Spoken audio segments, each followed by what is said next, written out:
So you're a golfer who sways off the golf ball. Now, the result of that is you hit fat shots, you hit thin shots, you lose accuracy, you lose power. A real golfing nightmare. You have to be able to cut this out of your game right now, and this is how we're going to do it. So the first thing is, what is a sway? So I think of it in terms of the center of your hips. Your hips forms one center, and the center of your shoulders forms a second center. Now you are swaying if one or both of those are moving away from the target as you make your backswing. So I would say on a day-to-day basis, this is the number one fault I see.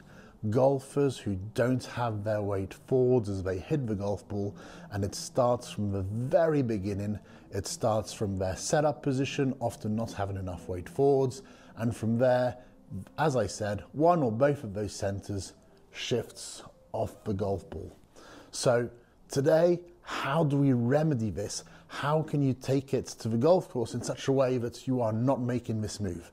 So I want you to focus first of all on the position of your feet at setup. So here you'll notice that both my feet are turned outwards like so. I normally say this is a bit like Donald's duck. This is a bit like Charlie Chaplin.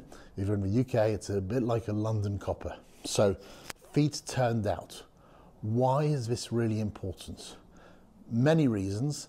Here, without going into too much detail, we are going to use it in order to make sure our lower center moves forwards towards the target.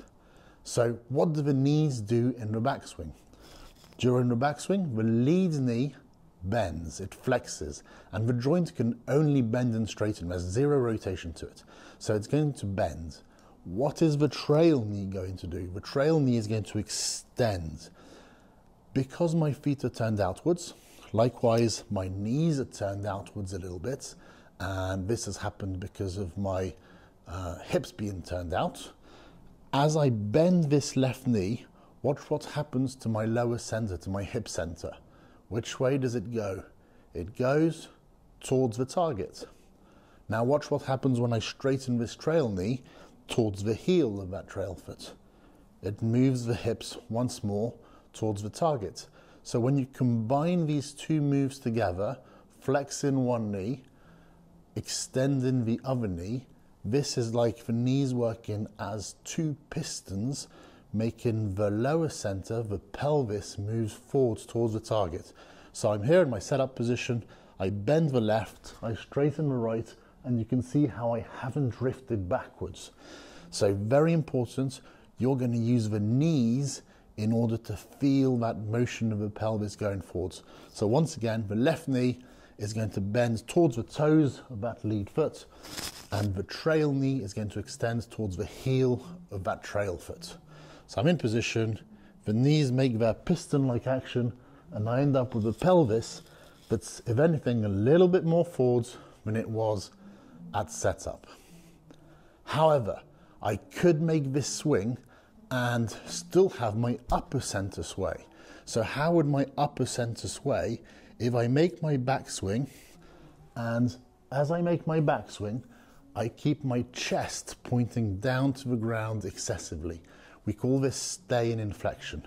So my chest stays forwards like this as I make my backswing. My chest points down to the ground.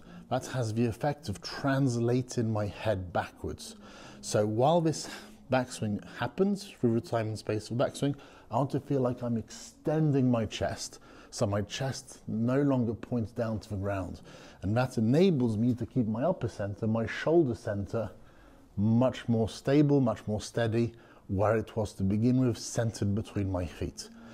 So you've got the piston-like action of the knees, and you've got the extension of the chest that are going to enable you to ensure that your head stays nicely in position, your shoulders stay nicely in position, if not even move a little bit forwards, so that you're going to stop your sway. From that position, you're then obviously going to be in a much better spot in order to keep moving towards the target and to hit the golf ball with your weight on your lead side, which is honestly the key differentiator between skill levels. If you're any good, you do this. If you're a high handicapper, you probably don't do this.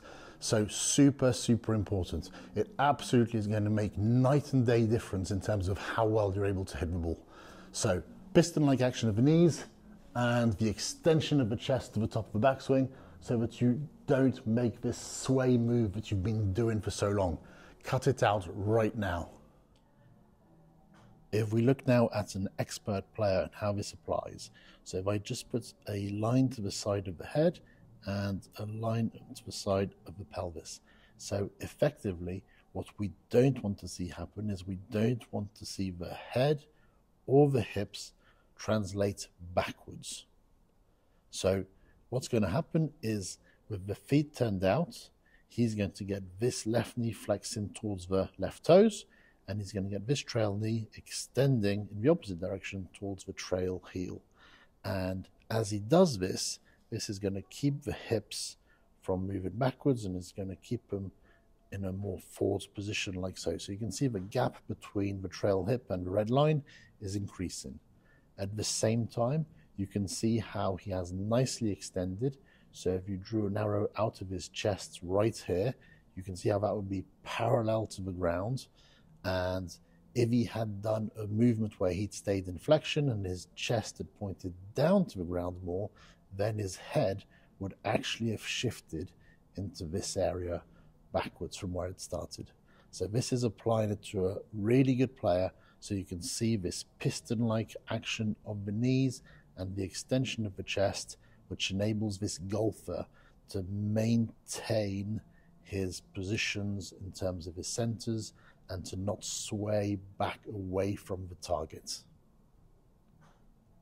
Thank you very much for watching. If you've enjoyed this video and would like to see me do more of these, then please do subscribe. I really appreciate it.